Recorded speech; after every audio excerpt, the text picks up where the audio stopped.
morning. Now I have a surprise.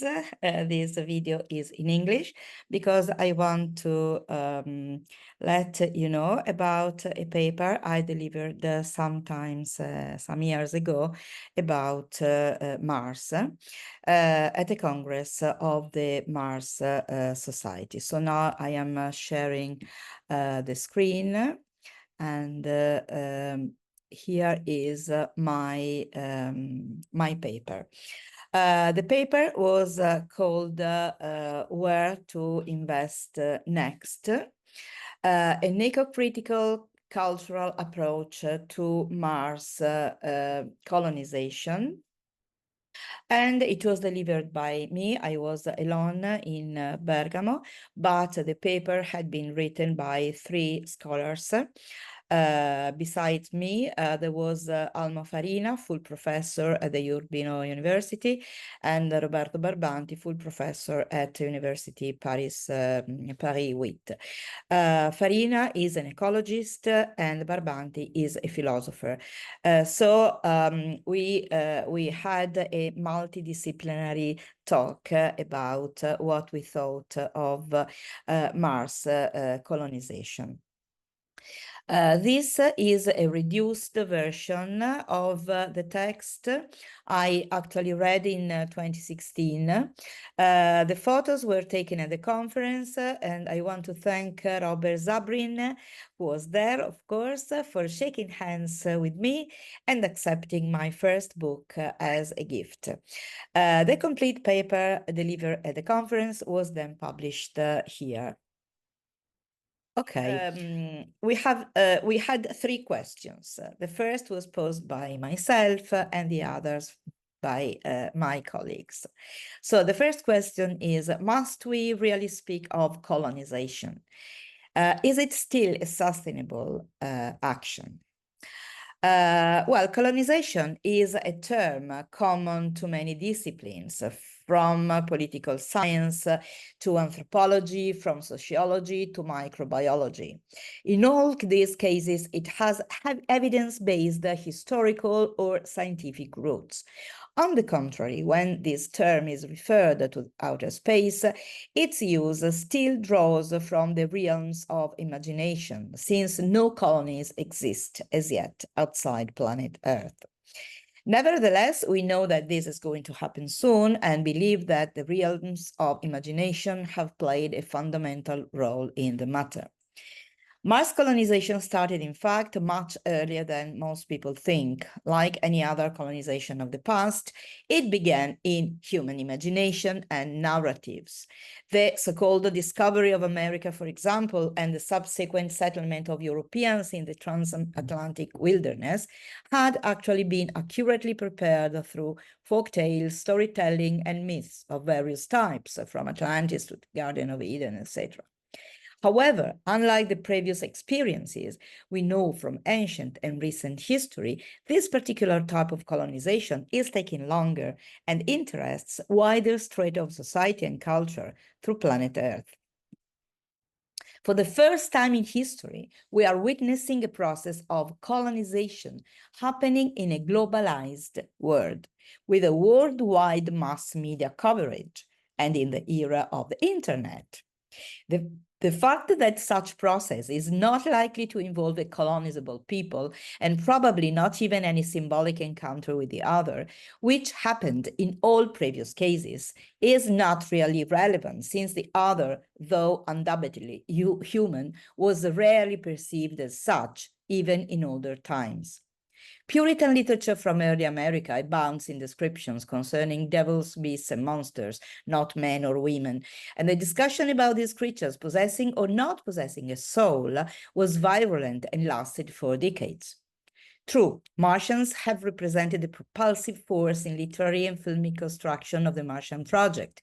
In other sense, humans as the invaders or the invaded.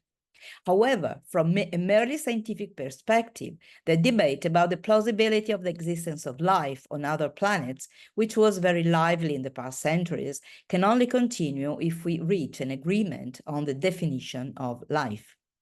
The fact that the only aliens we could reasonably expect to meet on Mars are extremophiles may mean that we do not have to worry about the possible drawbacks of colonization in terms of the encounter or struggle with the other.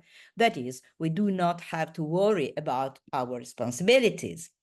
Or should we? Of course we should. The problem is that the risk of repeating the same errors of the past does exist. While our planet is being destroyed by environmental crises, overpopulation, and natural catastrophes, enhanced by human intervention, as buildings along seashores, deforestation, wars, and terrorism, we happily plan to terraform Mars, to extract mineral and gas resources, and ultimately to create human settlements. But who can guarantee that the investors of today and settlers of tomorrow will show more respect to the environment than humans have granted their own home planet so far? Who can promise that our mission on Mars will not cause new forms of struggle, intolerance, racism, radicalization of poverty, and the rise of new totalitarian regimes and new commercial lobbies on Earth? It is not our aim to advance any doubts about the consistency of current human projects regarding the mission of colonizing Mars. However, we want to underline the absolute necessity of adopting a truly sustainable and multidisciplinary vision, which involves a deeply ethical, ecological, and cultural approach. By ethical, we mean that we ought to be aware that a new phase in the Anthropocene has come, since we are challenged to enlarge the semiosphere so as to include the outer space, which means proposing new ecosophic paradigms. By ecological, we mean that owing to a change in our Umwelt, we should follow an ethical management of the environment that is respectful of Mars territories, as well as of those we shall continue to inhabit on Earth.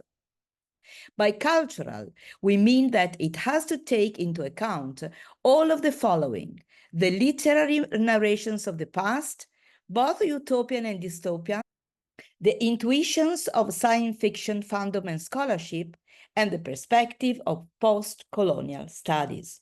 In our opinion, Mars colonization as a project should be studied and problematized from multiple perspectives, not only industry and politics, but ecology and ecosophy. We want to underline the absolute necessity of adopting a truly sustainable and multidisciplinary vision, which involves a deeply ethical, ecological, and cultural approach. So let's come to question number 2, who comes from an ecologist. Is ecology a necessity or a nuisance? The idea of colonizing a planet like Mars is rooted in the colonizations of the past. Despite the advent of post-colonialism and decolonialism, creating colonies on Mars exerts a great attraction. But we should remember that in ecology, the term colonize does not necessarily imply hegemony. Many species find a favorable environment out of their own biogeographical areas. First, they have to adapt to new conditions, and the stronger they are, the more quickly they will adapt. In this case, we do not speak of colonizing, but of adaptation, which reverses the perspective completely. Only later will the adapted species make a choice, either to avoid competition with the indigenous species and respect the territory, or to become dominant by subtracting resources from the indigenous species and the land. This latter case is exactly what men have always done. The problem is that in so doing, man prevents resources from self-renew, general theory of resources, and from this moment on, their decline starts. Each species that exaggerates is destined to extinction in the end. We have not stopped in the face of the destruction of our home Earth. Therefore, how could one ever think that on a remote planet, our environmental care would be any different.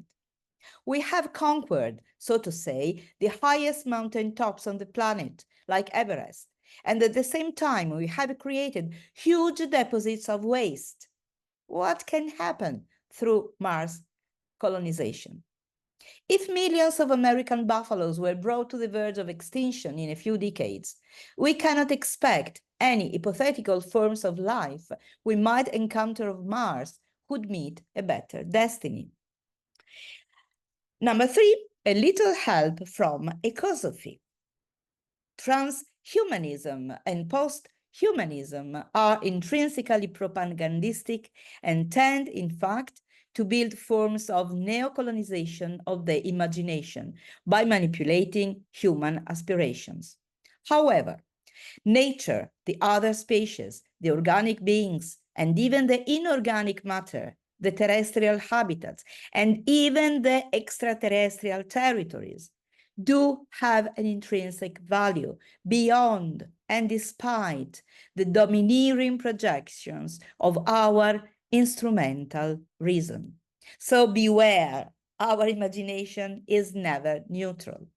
It is necessary for humans to accept the fact that whatever we do and whatever we imagine, dream, or plan, we might be exerting a cultural, linguistic, political hegemony. Let's think about it. Thank you for listening to me, and I wait you. I've been waiting you to listen to our other papers. Thank you so much.